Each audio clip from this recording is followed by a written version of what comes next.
Okay, so I've got to apologise for this video because we are talking about lots of lives getting ruined by Brexit and my tone probably doesn't match that, but this whole thing is a joke. So on the 7th of July, a bunch of Brexiteer Tories, including Boris Johnson, sat together in a committee in Parliament to discuss how Brexit is going. Here you go. One of the post-Brexit hangovers. Hangover? It's weird that you'd be referring to Brexit as something that felt good at the time, but for which the consequences last a lot longer than the actual fun, and which you know you should learn lessons from but never actually do. And so here we have a bunch of Brexiteers complaining about the consequences of Brexit. Where we used to export musicians and talent across the European Union with great alacrity, and this is very severely threatened, as you know. And it seems the EU is still digging in on the question of an EU visa waiver for touring artists, musicians and performers. And Boris Johnson's response is basically, well, we're all Brexiteers here. We wanted to end the free movement of people, so if that means thousands of our musicians and artists lose their careers because they can no longer tour, so be it. The proposal that for a total visa waiver is obviously an interesting one. You'd have to ask yourself, well, what other professions could you include in that? And it's hard to see where you would draw the line. And Sir Bernard, you campaigned heroically for taking back control of our borders and for coming out of the EU. We wouldn't want accidentally to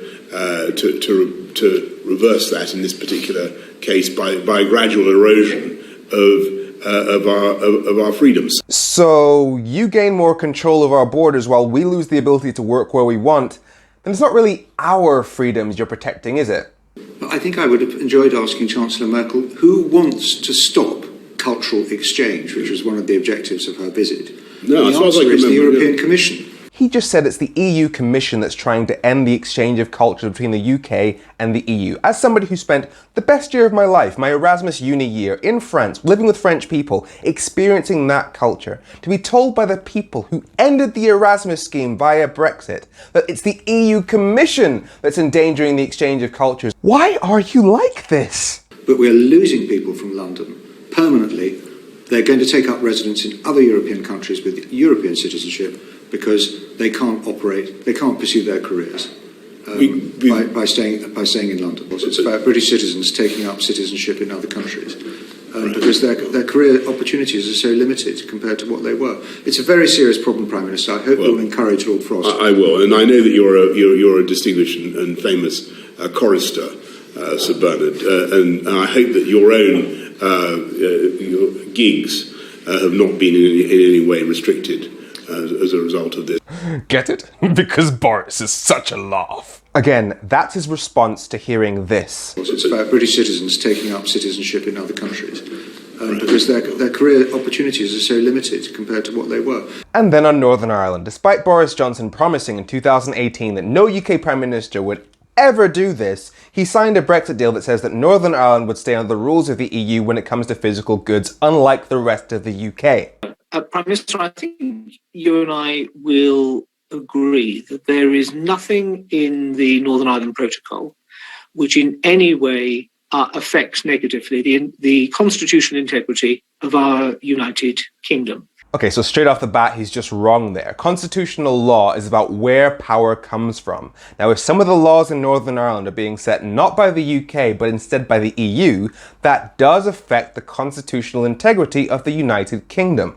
Now, while you and I might see that and understand it, there's a growing group of people who live in Northern Ireland, you will be aware of this, who are very concerned that the protocol is in some way a stepping stone to a border poll and a reunification referendum. So not only was he wrong, it's the audacity with which he says that he knows better than the people who actually live in Northern Ireland. It's clear in Article 6.2 of the protocol, for instance, that all sides are asked to use their best endeavours to ensure that there is free trade, a seamless movement between Great Britain and Northern Ireland. You're right. You should do your best to make sure that there's frictionless trade between Northern Ireland and Great Britain. Well, the EU has offered the UK to align itself on the rules of goods to the EU, so there's no need for border checks. Has the UK done that? Nope. And it cannot be beyond the wit of man, as I think you and I and others have been saying for at least 5 years, for technology to come to our aid and sort it out. Yes, you have been saying that for 5 years. I think what is needed now is goodwill and imagination, but there are some very serious problems. Goodwill and imagination. So not only are we enlisting Peter Pan to solve this, but Brexit was supposed to be done, and apparently there are now major problems. Weird. We also agreed, unfortunately, that the EU could have a say in how this was done. And that has been the problem. Translation, you signed a deal that gave more power than you wanted to the EU that you were supposedly regaining your sovereignty from.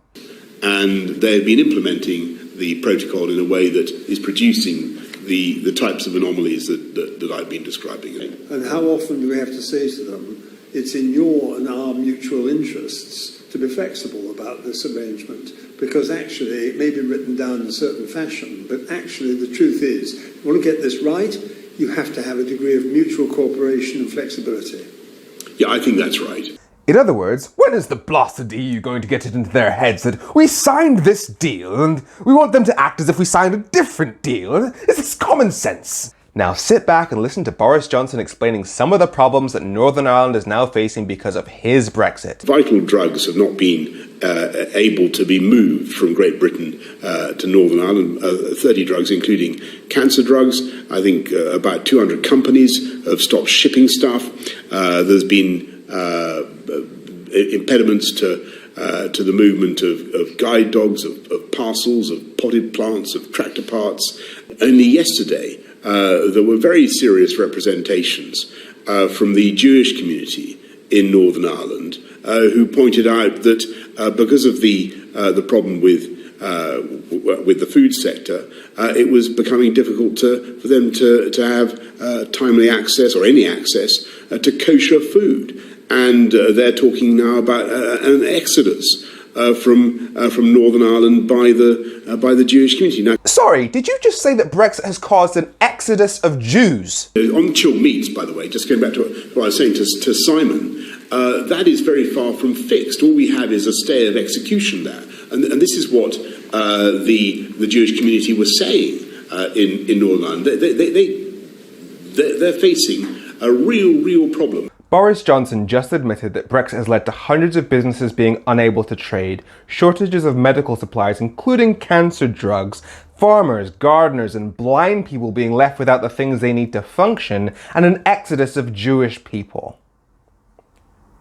Will of the people. So all this stuff sounds a bit crazy. It sounds like Project Fear, the typical stuff that we were told not to listen to in 2016 by people like this guy. All those who say that there would be barriers to trade with Europe if we were to do a Brexit. It is totally and utterly absurd. And I think it's time to ignore the pessimists and the merchants of gloom. But don't worry, dealing with all that Brexit mess will be fine, because it's not like the country's facing any other challenges right now. Right?